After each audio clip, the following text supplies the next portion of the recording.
பிதாவாகிய தேவன் வந்து நம்ம இயேசுப்பாவை இந்த உலகத்துல வழியாக செஞ்சது.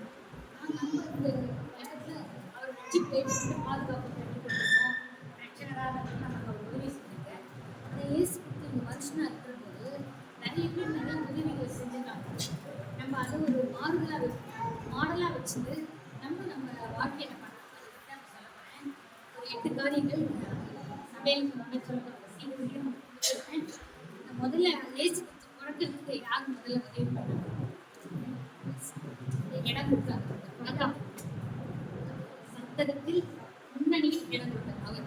அது வந்து மார்க் 10:29-30. உங்களே கேள்வி கேட்டு சொல்லுவேன். ஏன்னா அப்பதான் நம்ம மனசுல பதியும். இயேசு பிறக்கிறதுக்கு முதல்ல யார் உதவி செஞ்சாங்க? அது இயேசு பிரதியுத்தரமாக அதாவது அவருக்காக முதல்ல இது சொன்னேன். அதாவது நம்ம அவருக்காக கொடுத்தோம்னு சொன்னேன். ஏதாவது இழக்கலாம். அந்த உலகத்துல வாழாத போது நம்ம மனுஷனா பிறக்கிறதுனால ஏதாவது இழக்க நேரிடலாம். யாருக்காகன்னா உலகத்தாக இருந்தா அவங்க ஒன்றும் பண்ண முடியாது. சாத்தானே என்ன பண்ணும்? முதல்ல சாத்தானுக்குள்ள இருக்கிறவங்க தொடவே கூடாது. நம்ம கிட்ட இருக்கவங்க தான் அந்த சாத்தான திங்கிறதுக்காக பார்க்காம நிறைய பிரச்சனைகள் வரும். ஆனா அதெல்லாம் பார்க்காம நம்ம கர்த்தருக்காக செய்யும் போது கர்த்தர் கண்டிப்பா அந்த உண்மையை மட்டும் இல்லை மறுமையிலும் நமக்கு நிறைய ஆசீர்வாதம் தருவார். அதுதான் முதல்ல சொல்றதுக்காக இருக்கேன். ஆனா டக்குனு சொல்றேன். 29 மார்ச் 29:30. அதற்கு இயேசு பிரதியுத்தரமாக என் நிமித்தமாகவும் சுவிசேஷத்தின் நிமித்தமாகவும் வீட்டையாவது சகோதரரையாவது சகோதரிகளையாவது தகப்பனையாவது தாயையாவது மனைவியையாவது பிள்ளைகளையாவது நிலங்களையாவது விட்டவன் எனக்கும் இப்போது என்னையும் சொந்தங்களோடு கூட தூரத்தனியாக வீடுகளையும் சகோதரரையும் சகோதரிகளையும் தாய்களையும் பிள்ளைகளையும் நிலங்களையும் மறுமையிலே நித்திய ஜீவனையும் அடைவான் என்று மெய்யாகவே உங்களுக்கு தாயும் ரட்சிக்கப்பட்டாங்க விட்டுட்டாங்க. ஆனா நம்ம அவர் சொல்றாரு, அவரே சொல்றாரு, இன்மையில மட்டும் இல்ல அந்த துன்பங்கள் விடுதலையாகி உங்களுக்கு எல்லாமே கிடைக்கும். நித்திய ஜீவன் பெற்று இன்மையில கொண்டுகொள்ள மாட்டேன்னு சொல்ல இன்மையிலும் நமக்கு உண்டு, எழுந்தாக்கும் மறுமையிலும் உண்டு. அதனால நம்ம கர்த்தருக்காக என்ன இடம் கொடுக்குறது? முதல்ல சத்தருக்கிற இடம் கொடுத்தா ஆகும். ரெண்டாவது பார்த்தீங்கன்னா படகு கொடுத்துருக்கோம்.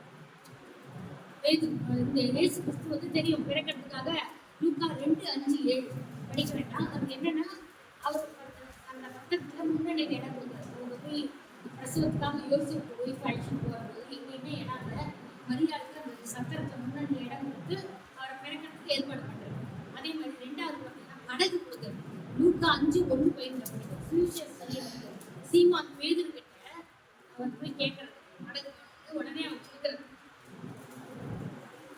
லூக்கா 5:1-11.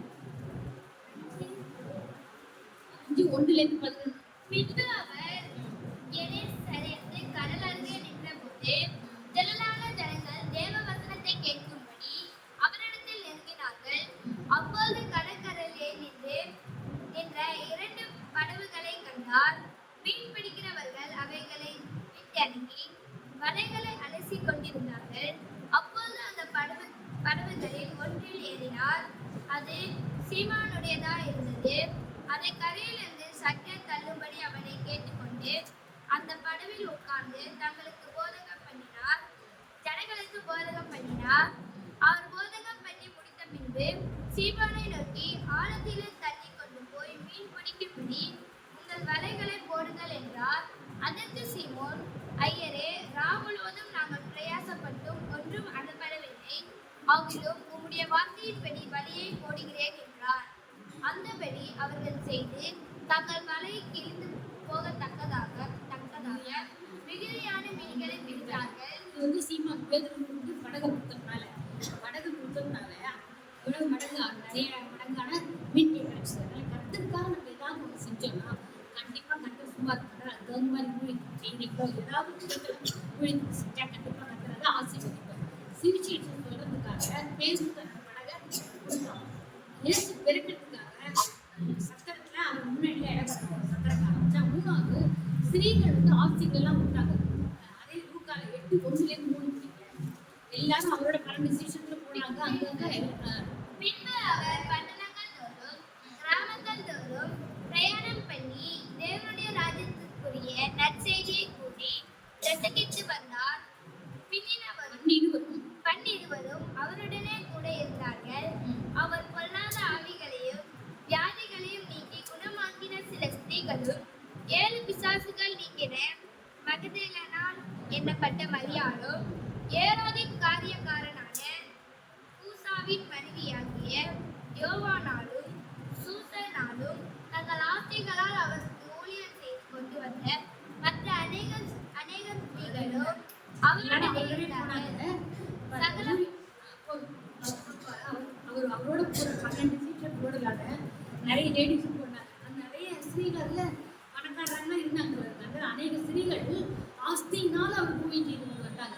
ஆனா எந்த இடத்துல ஊழியக்காரங்க போறாங்களோ அவங்கெல்லாம் ஒருவேளை சாப்பாடு கொடுத்துருப்பாங்க, அவங்க தங்குற இடம் கொடுத்துருப்பாங்க, அவங்களுக்கு ட்ரெஸ் கொடுத்துருப்பாங்க. அந்த மாதிரி எல்லாம் அவங்களுக்கு வேண்டியதெல்லாம் இவங்க செஞ்சுட்டு இருக்காங்க. பணம் இருக்கு. அந்த ஸ்திரீகள்லாம் அவங்களால ஆன செய்யறாங்க. சில ஸ்திரீகள் முன்னாடியே போறாங்க. நம்ம நமக்கு என்ன ஏதாவது கடவுள் கொடுத்துருக்கா அந்த ஆஸ்திகள்லாம் நம்ம கர்த்தருக்காக ஊழியம் செய்யணும். அதே மாதிரி 4வது பாருங்க, சிறுவன் ஒரு 5 அப்போ 2 மீன் இருக்கு. தங்கிட்ட கொஞ்சம் தான் இருக்கு.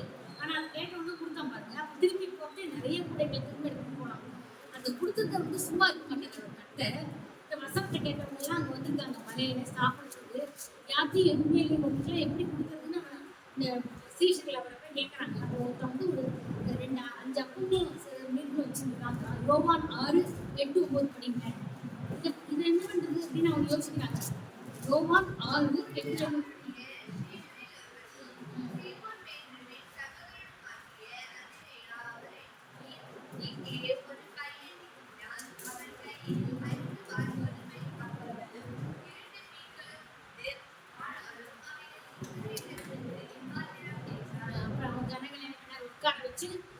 எல்லாருக்கும் சாப்பாடு குட்டி கொடுத்த போது பந்தியில இருக்கிறா எல்லாருக்கும் கிடைச்சி மீதி கூட மீதி குத்தி அடைந்த பிறகு 12வது வருஷம் பாருங்க. மீதி அவங்க குழந்தைகளை சேர்த்து வச்சா அது எவ்வளவு வந்தது? 13வது வருஷத்துல பாருங்க. அன்னவழியே அவர்கள் சேர்த்து வார்கோதுமை அப்பங்கள் 5 அவர்கள் சாப்பிட்டு மீதியான துணிக்கைகளினாலே 12 கூட நினைக்கிறாங்க. 5 அப்போ 2 மீன் கொடுத்தான். அவ்வளவு பேருக்கு கொடுத்து 12 கூட நினைக்கிறாங்க. அதனால கஷ்டம் யாருக்கும் எது செஞ்சாலும் ஒன்றும் சும்மா விட மாட்டாரு. தகுந்த பலனை கண்டிப்பா 100 மடங்கு பலனை தருவார். 10 மடங்கு பலன் தருவான்னு தசமபாகம் சொல்லுவாங்க. அது மாதிரி 100 மடங்கு பலன் தருவார். அவன் யோசனை கொடுக்கறதே வரலாம் என்ன பண்றதுன்னு நினைச்சேன். உடனே அந்த பையனை கேட்டோம்னா அவன் கொடுத்தா உடனே முடியாவே தெரியும்னு சொல்லி எல்லாருக்கும் கொடுத்தாரு. அதனால சிறுவன் கொடுத்தது அந்த அப்பா அன்படங்காக அவனுக்கு கிடைச்சது. அதே மாதிரி அடுத்தது பார்த்தீங்கன்னா ஊழிஸ் இதே இருக்கிறதே ஒரு இடத்துல போய் அவர் சொல்ற இந்த இடத்துக்கு போங்க, நீங்க கழுதியை கொண்டு வாங்க கேட்டா கொடுப்பாங்க. அது லூக்கா 19:29-35. அதற்கு அவர் 19:35 அவர் ஒலிவு மலை என்னப்பட்ட மலையின் அருகான பெத்பகே பெத்தேனியா என்னும் ஊர்களுக்கு சமீபித்த போது தம்முடைய சீஷர்கள் 2 பேரை நோக்கி, உங்களுக்கு எதிரே இருக்க கிராமத்துக்கு போங்கள். அதிலே பிரவேசிக்கும் போது மனுஷரில் ஒருவனும் ஒரு காலம் கழுதை குட்டியை கட்டியிருக்க காண்பீர்கள். அதை அவிழ்த்து கொண்டு வாருங்கள். அதை ஏன் அவிழ்க்கிறீர்கள் என்று யாராவது உங்களிடத்தில் கேட்டால் அதற்கு அது ஆண்டவருக்கு வேண்டும் என்று சொல்லுங்கள் என்றார். அனுப்பப்பட்டவர்கள் போய் தங்களுக்கு அவர் சொன்னபடியே கண்டார்கள். கழுதை குட்டியை அவர்கள் அவிழ்க்கும் போது அதற்குரியவர்கள் குட்டியை ஏன் அவிழ்க்கிறீர்கள் என்று கேட்டார்கள். அதற்கு அவர்கள் அது ஆண்டவருக்கு வேண்டும் என்று சொல்லி அதை இயேசுவின் இடத்தில் கொண்டு வந்து தங்கள் வஸ்திரங்களை அதின் மேல் போட்டு இயேசுவை அதின் மேல் ஏற்றினார்கள். அவர் போகையில் அவர்கள் தங்கள் வழியில வஸ்திரம்லாம் போட்டுட்டாங்க. இந்த ஏசியா சொன்னபடி நடந்த காரியம். சரி, இவன் என்ன பண்ணா கழுதை கொடுத்தான். கழுதை கொடுத்தா அவனும் ஆசீர்வாதத்தை பெற்றுக் கொண்டிருப்பான். அது இது இல்லை, பட் எந்த எது கொடுத்தாலும் கரெக்டாக ஆசீர்வாதத்தை கொடுப்பாரு. அதே மாதிரி அவர் என்ன சொல்றாருன்னா, இது பஸ்கா பண்டிகை ஆசிரிக்கணும். ஆனால் நீங்க போங்க, யார் எப்படி நாங்கள் போகணும், யார் கொடுப்பா அப்படின்னு கேட்குறாங்க. 7:13-22 லூக்கால 7:13 வரைக்கும் படிக்கிறேன். பஸ்காவை பலியிட வந்தது. பலியிட வேண்டிய புளிப்பில்லாத அப்ப பண்டிகை நாள் வந்தது. அப்போது அவர் பேதுருவையும் யோவானையும் அழைத்து, நாம் பஸ்காவை புசிக்கும்படிக்கு நீங்கள் போய் அதை நமக்கு ஆயத்தம் பண்ணுங்கள் என்றார். அதற்கு அவர்கள், நாங்கள் அதை எங்கே ஆயத்தம் பண்ணும்படி சித்தமா இருக்கிறீர் என்று கேட்டார்கள். அதற்கு அவர், நீங்கள் நகரத்தில் பிரவேசிக்கும் போது தண்ணீர் குடம் சுமந்து வருகிற ஒரு மனுஷன் உங்களுக்கு எதிர்ப்படுவான். நீங்கள் அவனுக்கு பின் சென்று அவன் போகும் வீட்டிற்குள் நீங்களும் போய் அந்த வீட்டு எஜமானை நோக்கி, நான் என் சீஷரோடு கூட பஸ்காவை புசிக்கிறதற்கு தகுதியான இடம் எங்கே என்று போதகர் உம்மிடத்தில் கேட்க சொன்னார் என்று சொல்லுங்கள். அவர் தம்பால முதலானவைகள் விரித்திருக்கிற மேல் வீட்டில் உள்ள ஒரு பெரிய அறையை உங்களுக்கு காண்பிப்பான். அங்கே ஆயத்தம் பண்ணுங்கள் என்று சொல்லி அனுப்பினார். அவர்கள் போய் தங்களிடத்தில் அவர் சொன்னபடியே கண்டு பஸ்காவை ஆயத்தம் பண்ணினார்கள். பஸ்காவை ஆயத்தம் பண்ண மேலடித்தம் எல்லாம் பார்த்தோம். 6 காரியங்கள்.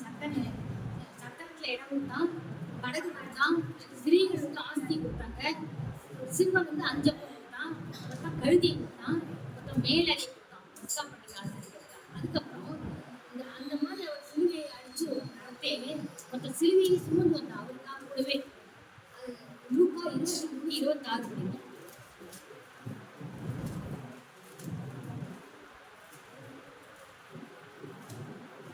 அவர்கள் இயேசுவை கொண்டு போகிற போது நாட்டிலிருந்து வருகிற சீரேனே ஊரானாகிய சீமோன் என்கிற ஒருவனை பிடித்து சிலுவையை அவர் பின்னே சுமந்து கொண்டு வரும்படி அதை அவன் மேல் வைத்தார்கள். அவன் கொஞ்சம் தூக்கி நின்றான். அப்புறம் அவனுக்கு முடியாத ஒன்று அவன் வாங்கிட்டான். சிலுவையை அவனுக்காக அவன் கொஞ்சம் சுமந்தான். கண்டிப்பா கர்த்தர் அவனையும் ஆசீர்வதிப்பார். அப்புறம் கடைசியில் அவரை இறந்து போனது அவனை தொங்க விட்டுருக்காங்க. அப்போ அந்த யோசேப்பு அவங்க புரிய வசதியானவன் தான். அவன் தனக்காக ஒரு கலரை கட்டி வச்சுட்டான். ஆனா அந்த இறந்து போயிட்டாரு அப்படியே விட்டா என்ன ஆகும்? கழுத்தெல்லாம் விட்டு முடி என்ன பண்ண முடியும்? அதனால அது கூட இருந்துருக்காங்க. அவன் போய் அங்க இருக்கிற வாட்டை போய் கேட்டு அந்த இயேசுவோட பாடியை வாங்கி கல்லறையில பார்க்கலாம். இன்னி வரைக்கும் அந்த கல்லறை திறக்கப்பட்டிருக்கு. அங்கிருந்து அவர் மருத்துவம் உயிர் தெரிஞ்சுட்டாரு. ஆனா அந்த கல்லறையை கொடுத்தா பாருங்க, அது இன்னைக்கும் புதுசா இருக்கு. லூக்கா 50 அதுல 53 வருஷப்படுங்க.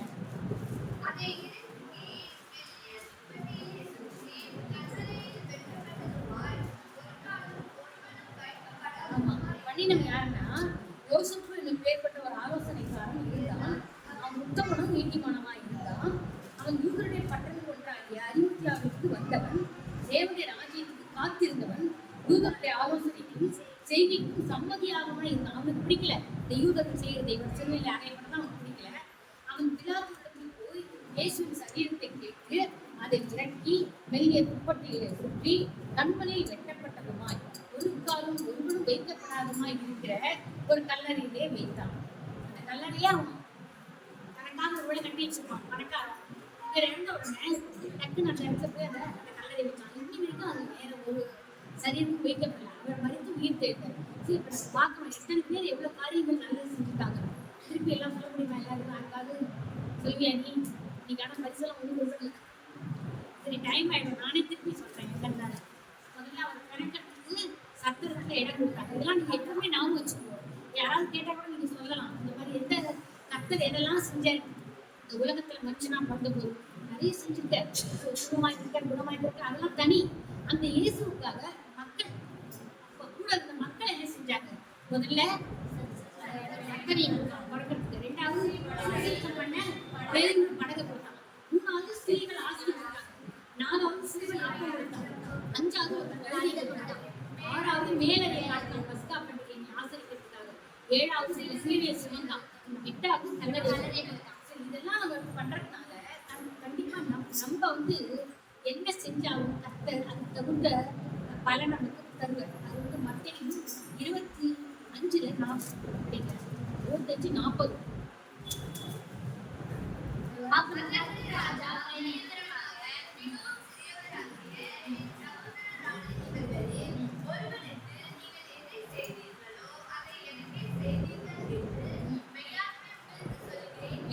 முன்னாடி இருக்கிற வசனம்லாம் படிச்சு பாருங்க.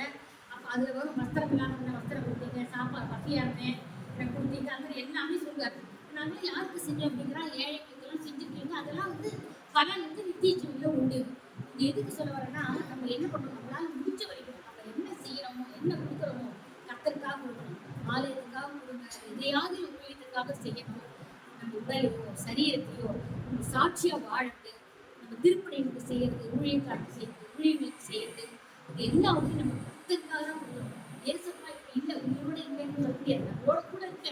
ஆனா நம்ம அவருக்கு செய்யறத மற்ற பேருக்கு செய்யறதே கர்த்தர் ஏழைகள், விதவைகள், திக்கட்ட பிள்ளைங்களை அவசரிங்கிற வஸ்திரம் கொடுப்பீங்க, பசியா இருக்கு, பசி எனக்கு ஆகாரம் என்னன்னு சொல்றேன். அவங்களுக்கு யாருக்கு யார் யாருக்கு கொடுக்கணும்னு தெரியல. ஆனால் இவங்க கொடுக்கறதெல்லாம் அவர் பார்த்துருக்காரு, நீதிமன்றம் செய்கிறார்கள். நம்மளும் எப்பவுமே கர்த்தருக்காக ஏதாவது செய்யணும், கோயிலுக்காக கொடுக்கணும், ஆலயத்துக்காக கொடுக்கணும். நம்மளால முடியுது, சரி இருந்தாலும் செய்யணும், சாட்சியா வாழணும். சரி இருந்தாலும் அவன் பாருங்க சிலுவையை சுமந்தான், வீட்டுல இடம் இருக்கா பிரேயர் பாருங்க, அவங்களுக்கு இடம் அவங்க சொந்த இடம் இல்லாதனால அவங்க பிரேயர் பண்றதுக்கு அவங்க இடம் கொடுக்க மாட்டேங்கிறாங்க. ஆனா இப்ப என்ன மாதிரி வீட்டுல எல்லாம் பாத்தீங்கன்னா யாரும் இருப்பாங்க, ஓனர் நீங்க காலி பண்ணாங்க, நான் பழைய வீட்லயும் ஒன்றும் சொல்லல பாவம். அதனால நமக்கு அந்த மாதிரி ஒரு இடம் இருந்துச்சா, அது நம்ம கத்தலுக்காக ஜபத்துக்காக செய்யறது, அது ஒரு நமக்கு அது ஒரு அவார்டு மாதிரி கத்தல் கொடுக்குற பலனுக்கு வர மாதிரி முடிஞ்ச வரைக்கும் நம்ம கத்தல் ஊழியத்துக்கு செய்யணும், நம்ம ஆலயத்துக்கு வரணும், ஆலயத்துக்கு கொடுக்கணும், எதையாவது ஊழியத்துக்காக கொடுக்கணும், ஏழைகள் கொடுக்கணும். நம்ம சரி இருந்தாலும் நம்மளால முடிஞ்ச உதவியை என்ன மாதிரி வயசானவங்களுக்கு உடம்பு சரி இருந்தாலும் பண்ண முடியல. ஆனா இங்க நிறைய பேர் வந்து பெருக்கி சேர்லாம் போட்டு எல்லாம் பண்றாங்க. அது கத்துறது மண்ணு கட்டி பார்த்துருக்காரு, அந்த மாதிரி ரிப்பேர் பண்றவங்க வந்து ரிப்பேர் பண்றாங்க, அலங்காரம்